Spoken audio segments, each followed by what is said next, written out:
Welcome back. The pain caused by drug addiction can be felt by all walks of life, including those who send addicts to jail. But one Minnesota judge went above and beyond the call of duty to help one woman, and she says her life isn't the only one he's impacted.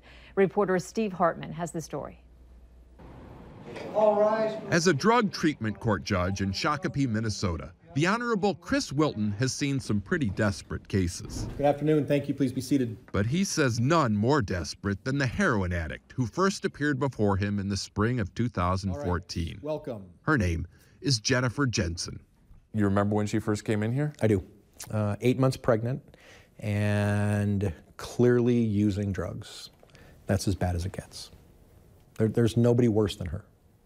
And yet, woeful as she was, a smile still comes to his face at the thought of her.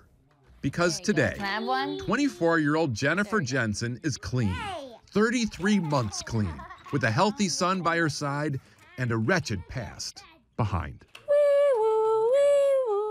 Hooked on heroin by high school, Jennifer posed for more mugshots than yearbook photos.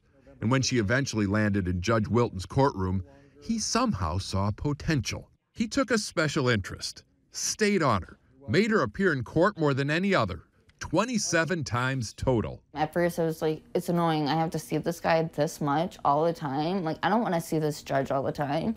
But in hindsight, Jennifer says he saved her life. Yeah, I would not be here at all, probably. That's saying a lot. Jennifer's mom, Carrie Martin, says she can't thank that judge enough.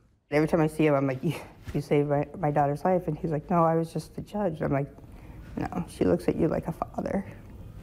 And that's why, after her final appearance, Jennifer approached the bench with a very special plea. She walked up and asked me if I would perform her marriage. And I was there.